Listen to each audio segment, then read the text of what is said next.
Spilled milk, pumped empty petrol stations, pigs that are being killed for the garbage can.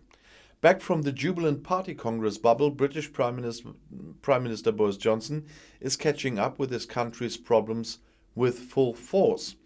For example, the enormous supply bottlenecks and the worsening labor shortage. We want to pay our people as much as possible, but companies are not an endless sponge that can absorb an infinite number of costs, said the head of the Icelandic supermarket chain, Richard Walker, in the Times on Thursday. In a major speech the day before, Johnson had called on business to invest in higher wages and better conditions for the British workforce. The economy is portrayed as a boogeyman, but the problem is much bigger, said Walker, who now has doubts that the Tories are really still the party of the entrepreneurs. There will be several cost increases for companies in the next year. He says, we will have higher energy prices, we have to pay truck drivers more, and we have higher packaging costs. It's not possible to do everything at once. Craig Beaumont of the Federation of Small Businesses, which represents smaller British companies as an association, also told Times Radio that the Tories no longer took them into account. At the moment, the opposition Labour Party is the only one with concrete offers for small businesses.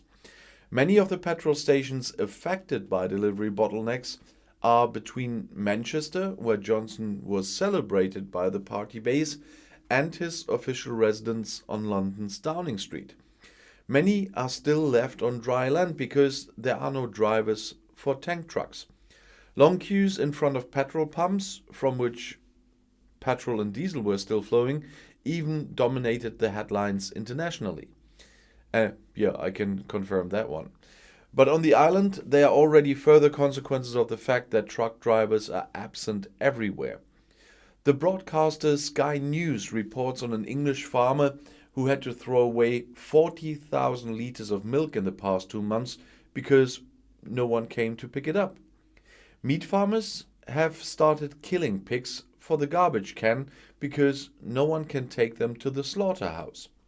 And even if they could, there's no staff there either. Hundreds of healthy animals have been culled. Thousands more could follow, according to the National Pig Association. And the food company Nestle cannot guarantee that the Quality Street Christmas sweets will be as available as usual in the next few weeks. With short-term visas for up to 5,000 foreign drivers until February, the Johnson government is currently trying to at least save Christmas. So far, however, the influx has been manageable. By the beginning of the week, only 127 applicants had registered for the particularly urgent needed visas for tanker truck drivers. It's the applicants with 127 arrived have only 27. Uncontrolled immigration will no longer exist, Johnson emphasized in his speech. With a refusal to relax the tightened immigration rules after Brexit, he goes into confrontation with the economy. How the British are now to become the urgently needed skilled workers in many industries who so far often came from Eastern Europe, well, as usual, he completely left that one open. By the way, the British indie band Friendly Fires is not in the mood for Boris Johnson and his Tory party.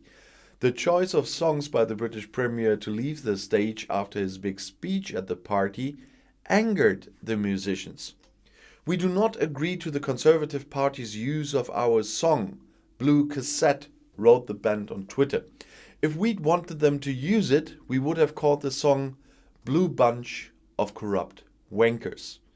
The band's management will ensure that the song is not used again by the party, it's said. And I'll see you in my next video.